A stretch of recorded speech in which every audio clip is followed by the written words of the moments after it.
নমস্কার বন্ধুরা, জানা কিচেনে স্বাগতম। আজকে একটা নতুন রেসিপি নিয়ে চলে এলাম, এগ চিকেন চাউমিন। কিভাবে রেস্টুরেন্ট স্টাইলে এগ চিকেন চাউমিন খুব সহজেই বাড়িতে বানাবেন সেইটাই আজকে দেখাবো।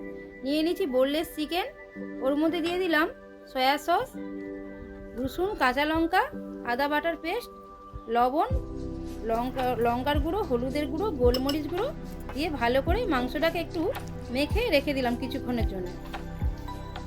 তারপরে গ্যাসের মধ্যে কড়াই বসিয়ে দিলাম, কড়াইয়ে সাদা তেল দিয়ে দিলাম। তেলের মধ্যে একটা একটা করে মাংসগুলো ছেড়ে ভালো করে একটু ভাজা ভাজা করে নিলাম।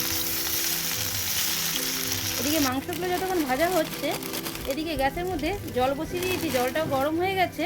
এবার দিয়ে দিলাম চাউমিনটা 80% মতন সিদ্ধ হবে। দিয়ে দিলাম সাদা তেল আর একটু ভিনেগার, বেশ ভালো ঝরঝরে হবে, কারো গায়ে কেউ লেগে যাবে না। এদিকে মাংসটাও আমার ভাজা ভাজা হয়ে গেছে, মাংসটা তুলে নিলাম।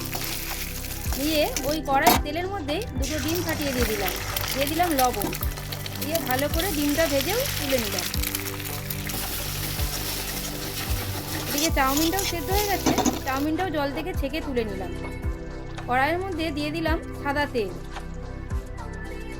তেলের মধ্যে দিলাম রসুন কুচি, কাঁচা লঙ্কা কুচি, ডিম দিয়ে একটু নাড়াচাড়া করে নিলাম। দিয়ে দিলাম গাজর কুচি, দিয়ে একটু নাড়াচাড়া করে দিয়ে দিলাম বিট কুচি, বাঁধাকপি কুচোনো, ক্যাপসিকাম কুচোনো, দিয়ে ভালো করে সবজিগুলো একটু নাড়াচাড়া করে মিশিয়ে নিলাম।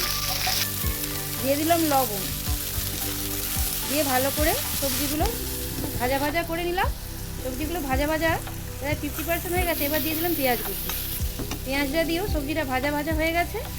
এবার দিয়ে দিলাম চাউমিন দিয়ে ভালো করে নাড়াচাড়া করে মিশিয়ে নিলাম। এবার ওপর থেকে দিয়ে দিলাম চাউমিন মশলা, সয়া সস, চিলি সস আর টমেটো সস, আর এই যে ভাজা ভাজা করে রেখেছিলাম চিকেন আর এগটা, ওইটাও দিয়ে দিলাম। দিয়ে ভালো করে মিশিয়ে নিলাম। এখানে এগ চিকেন চাউমিন আমার রেডি। কেমন হয়েছে বন্ধুরা? যদি ভালো লেগে থাকে লাইক, কমেন্ট, শেয়ার, সাবস্ক্রাইব করে দেবেন। নমস্কার বন্ধুরা।